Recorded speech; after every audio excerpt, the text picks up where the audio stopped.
Y'all, we got an update on the 90. Wait, what do we want to call this, y'all? This is about Porsha Williams and Simon Gabadia, or as we like to call it, the crossover success of the year. Baby, we got 90 Day Fiance mixed for Real Housewives of Atlanta, baby. When we said give Porsha Williams her own spinoff, I didn't think anybody had this in mind. Y'all, listen, there is new information. What's going on with Simon? We're going to talk about that. But first, we are going to talk about how Porsha is not playing with this man.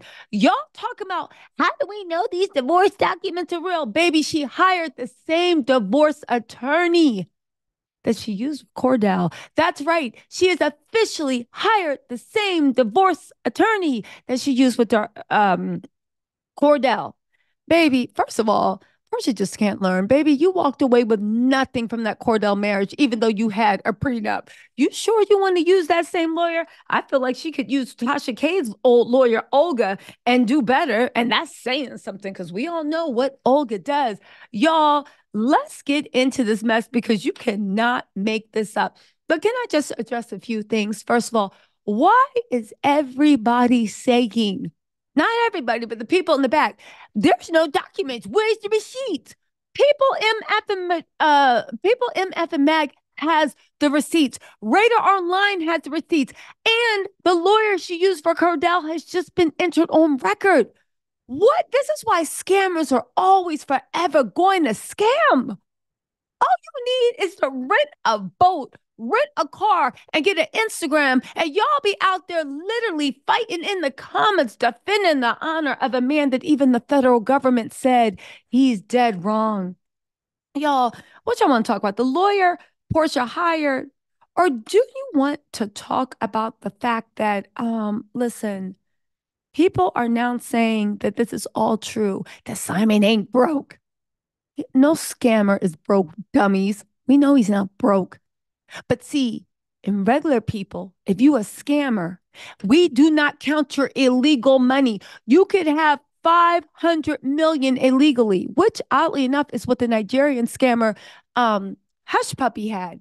You can have 500. When he got caught, I believe he had 4 million in cash on him.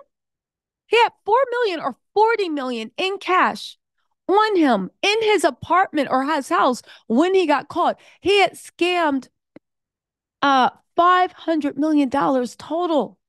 But that's why nobody counts scamming money as actual money because it can go away at any time. It's make believe. That's why you see the scammers walking up to a girl, "Hi, miss, you look good today. Can I buy you a Birkin?" They spend money while it's like it's water. That's why people want to be with scammers because they can't take it with them. Scammers can't even take it into the next decade. Simon was one of the lucky scammers and he took it into the next 3 decades. But again, for thinking people, when we say Simon's broke, we mean he has no legal money. If you have no legal money, doesn't matter how long it takes them, baby, the federal government is going to find you. You know that, right?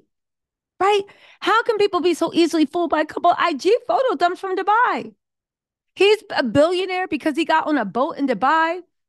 There's a lot of people, I get it, that don't care where the money comes from. Broke means that you did not get it from legal means. And Porsha renting out that stupid car, water, jet ski that everybody in Dubai can do, that's like 300 for 60 minutes. And you're just, I'll say one thing, Porsha knows her audience. Even the timeline of events is hilarious. Listen, I know that Simon got away with 30 years being in this country illegal and he didn't get deported. But baby, every major lawyer is saying that that man is getting deported. Oddly enough, right? Because he's too visible to stay unlawfully. It's not even an expired visa. You can appeal with the federal government as many times as you want.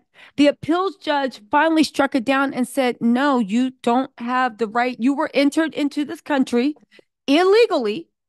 And because of that, you cannot gain citizenship. You're too high profile for people to let you stay in this country illegally. What the F do y'all think this is? And baby, Simon, I see why his scams work for so long. He got away with scams in the pre 9/11 world. After 9/11, baby, things changed. There was a task force called Homeland Security whose specific job is to look for people here illegally and send them out. Y'all, hold on. But honestly, Simon should have I just can't.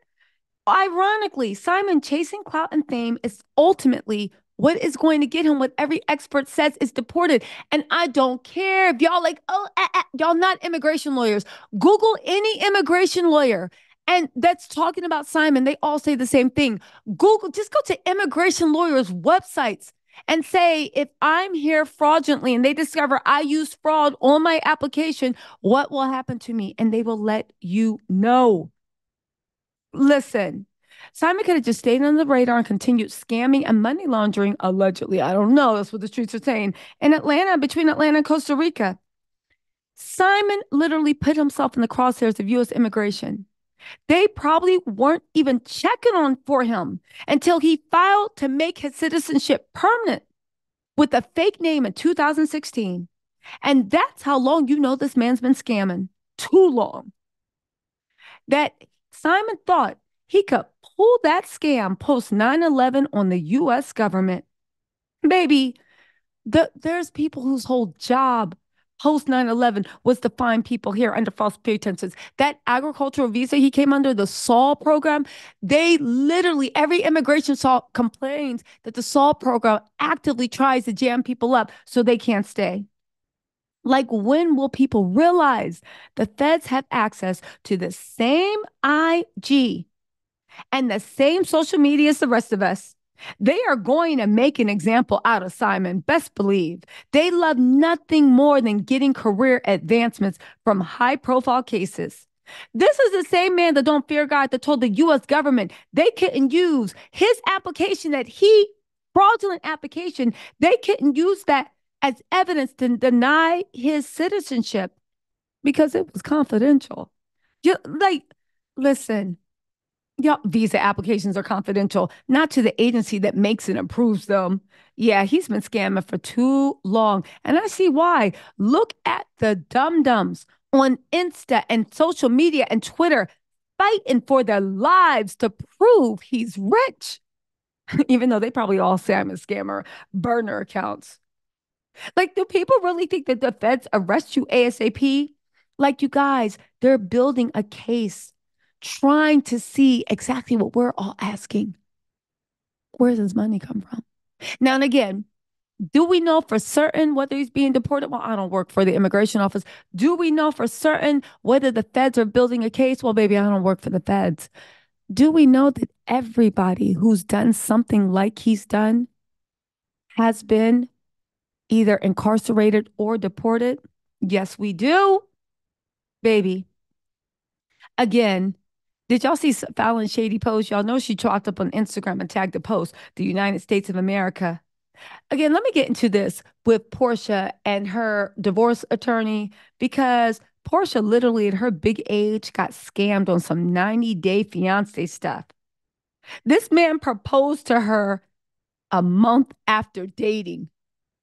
When he divorced Fallon, he had to marry her real quick because he had to stay married to a U.S. citizen. And mind you, right? This is the real gag. This is the real. Anyway, let's get into this because this is the real gag. Porsha was used. He used her to get on the show.